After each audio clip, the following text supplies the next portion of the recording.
Good morning, students. After complete first part, that is in agriculture, now we are concentrate the second part, that is industry. Okay, so you knows that Maharashtra is a advanced state, in very advanced state. Okay, और industry is playing important role in economic development of Maharashtra. अगर महाराष्ट्र की comparison करोगे तो महाराष्ट्र में की development होने का सबसे इम्पॉर्टेंट रीज़न है यहाँ का एग्रीकल्चर सेक्टर्स. ओके, अगर आप देखोगे तो एग्रीकल्चर सेक्टर्स ने फार्मिंग सेक्टर्स में जितने सारे एक्सेसिव लेबर्स थे, यानी फार्मिंग सेक्टर्स में जितने ज़्यादा फार्मर्स या फार्मर्स की फैमिली वाले थे, उनको एब्जॉर्ब करके उनको एक ये एक्सेस लेबर को एब्जॉर्ब करके अपने पास काम देने का काम किया है इंडस्ट्री ने. ओके, जितने लोग पहले खेती करते थे उनमें से ज़्यादा लोग अभी इंडस्ट्री में काम कर रहे हैं. तो बहुत सारे हाथों को, लेबर्स को एक्चुअली ॲब्झॉर्ब यानी मराठीमध्ये शोषून घेतणे. ओके, तो उनको एक्चुअली एब्जॉर्ब करके इंडस्ट्री को देने का काम इंडस्ट्रियल सेक्टर्स ने दिया है. ओके, बहुत सारे लोगों को अपने हाथों को जॉब देने का काम इंडस्ट्रियल सेक्टर्स ने किया है, ऐसा हम कह सकते हैं.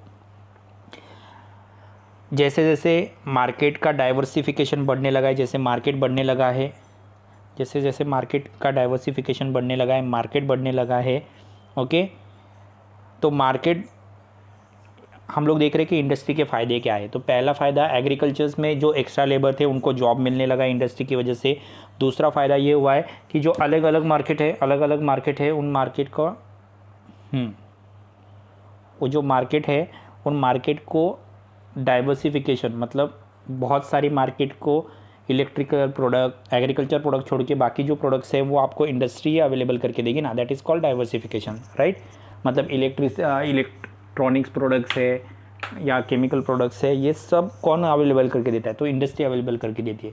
तो इंडस्ट्रियल सेक्टर्स का ये फ़ायदा है कि डाइवर्सिफिकेशंस को इन्होंने बढ़ावा दिया है. तीसरा है, बहुत हायर इनकम जनरेट करता है इंडस्ट्रियल सेक्टर्स. इंडस्ट्री अगर होगी तो ज़्यादा से ज़्यादा लोगों को इनकम मिलेगी, उसी के साथ लेबर्स को भी इनकम मिलेगी, लेबर्स के साथ मालिक को भी इनकम मिलेगी. तो ये दूसरा फ़ायदा करता है इंडस्ट्रियल सेक्टर्स से होने वाला दूसरा फ़ायदा कि लोगों को ज़्यादा इनकम मिलता है. और तीसरा है, ज़्यादा से ज़्यादा प्रोडक्टिविटी होती है. Okay, higher productivity. तो चार चीज़ें होती है हम कह सकते हैं. पहला, फार्मिंग सेक्टर्स की जो एक्स्ट्रा लेबर है उनको एब्जॉर्ब करके इंडस्ट्रियल सेक्टर्स काम देता है. दूसरा फ़ायदा ये है कि जो मार्केट डाइवर्सिफिकेशन करता है, मतलब सिर्फ एग्रीकल्चर ही नहीं तो बाकी सारी चीज़ें बनाने का काम इंडस्ट्रियल सेक्टर्स करेगा. तीसरा है, लोगों को हायर इनकम मिलेगा. और चौथा है, हायर प्रोडक्टिविटी भी होगी. ओके, तो annual survey of industry, ASI नाम का एक सर्वे होता है जिसमें ये बताया जाता है कि कौन सी इंडस्ट्री ने कितना प्रोडक्शन किया, कौन सी इंडस्ट्री महाराष्ट्र में नंबर 1 है या पूरे इंडिया में नंबर 1 है. तो ये जो एनुअल सर्वे ऑफ इंडस्ट्री है, इन्होंने एक सर्वे किया था 2016-17 और इसके हिसाब से उनको ये दिखाई दिया कि महाराष्ट्र इंडस्ट्रियल सेक्टर्स में टॉप पोजीशन पे है, आज भी है. ओके, 2021 आया है, आज भी महाराष्ट्र इंडस्ट्रियल सेक्टर्स में टॉप पोजीशन पे है. अभी गुजरात में वो डाइवर्ट होने लगा है, गुजरात की तरफ डाइवर्ट होने लगा है. तो जो प्राइम मिनिस्टर आएगा वो अपनी तरफ ही उसको खींचने की कोशिश करेगा. ओके, लेकिन कुछ भी हो, 2021 तक अभी भी महाराष्ट्र इंडस्ट्रियल सेक्टर्स में टॉप की पोजीशन पे, मतलब नंबर 1 पे.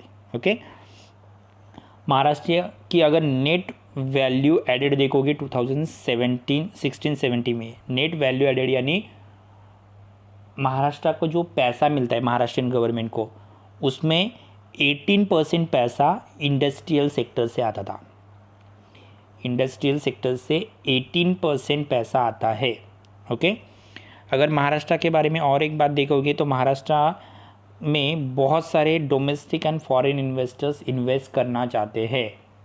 वर्ल्ड ट्रेड सेंटर, दुनिया का WTO का जो ऑफिस है वो सिर्फ मुंबई में है और यहाँ पे बहुत सारे फॉरेनर्स इन्वेस्टर्स यहाँ पे इन्वेस्ट करने आते हैं. डोमेस्टिक तो इन्वेस्टर्स है ही, जैसे रिलायंस है, टाटा है, ओके, महिंद्रा है. इनकी सबसे बड़ी इंडस्ट्रियल सेक्टर्स महाराष्ट्र में ही है. उसी के साथ बहुत सारे फॉरेन इन्वेस्टर्स है, L&T है, या हम लोग कह सकते हैं अमेज़ॉन है, इन सब के फॉरेन इन्वेस्टर्स के इन्वेस्टमेंट यहाँ पे है। ओके, अगर महाराष्ट्र के बाद हम लोग इंडस्ट्रियल सेक्टर्स में सबसे इम्पोर्टेंट होती है इन्वेस्टमेंट, तो इसलिए हमें यहाँ पे और एक पार्ट देखना है, that is foreign direct investment. अभी 1990 तक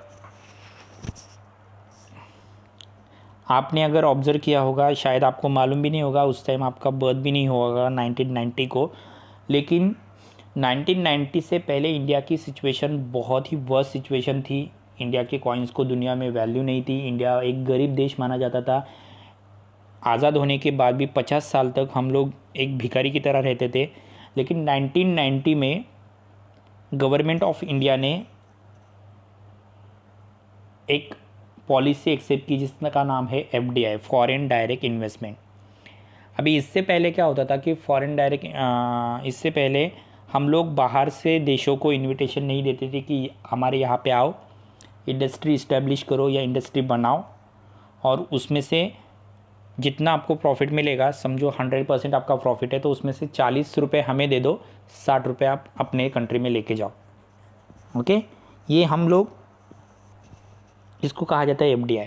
ओके, टू कम हियर, हमारी कंट्री में आओ, हमारी कंट्री के नेचुरल रिसोर्सेस यानी चीज़ों का इस्तेमाल करो, प्रोडक्शन बनाओ, सिर्फ हमारे लोगों को काम दे दो, और जो प्रोडक्शन बनने के बाद, जो बेचने के बाद जो पैसा आएगा, उनमें से 40 रुपये हमें दे दो, 60 रुपये आप लेके जाओ। That is called foreign direct investment. तो ये 1990 को हमने एक पॉलिसी एक्सेप्ट की जिसका नाम है फॉरेन डायरेक्ट इन्वेस्टमेंट। इसके तहत हमने क्या किया, 1991 को हमने लिबरलाइजेशन की पॉलिसी एक्सेप्ट की और लिबरलाइजेशन कर दिया। लिबरलाइजेशन का मतलब यही होता है कि हमने फॉरेन इन्वेस्टर्स को यहाँ पे आने को कहा, यहाँ पे आओ, यहाँ पे इंडस्ट्री बनाओ, और इंडस्ट्री बनाकर यहाँ पे ही ज़्यादा से ज़्यादा प्रोडक्शन ले लो।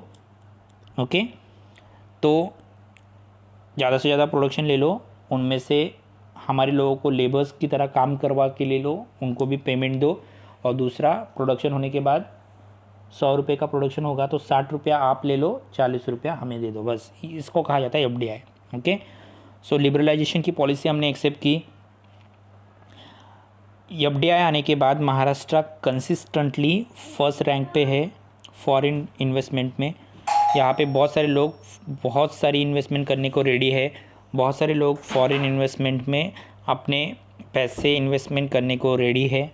ओके, हमारी स्टेट ने या हमारी कंट्री ने FDI की पॉलिसी जैसी एक्सेप्ट की, उसी के साथ FDI ने हमारी कंट्री को डेवलप करने में एक इम्पॉर्टेंट रोल प्ले किया है, ऐसा हम कह सकते हैं। ओके, 2000 से इंडिया में FDI बढ़ने लगी है। 2000 से इंडिया में FDI का फ्लो एक्चुअली दिखने लगा। बहुत सारी फॉरेन इन्वेस्टर्स ने यहाँ पे इन्वेस्ट किया, बहुत सारी फॉरेन कंपनीज यहाँ पे आई। अगर हम लोग देखेंगे तो 2000 में से लेकर 2017 तक बाहर की कंट्री ने 6,11,760 करोड़ रुपए यहाँ पे इन्वेस्ट किए, मतलब 31% पैसा यहाँ पे इन्वेस्ट किया है उन्होंने। इतना पैसा FDI के तहत हमारी कंट्री में आया है। ओके।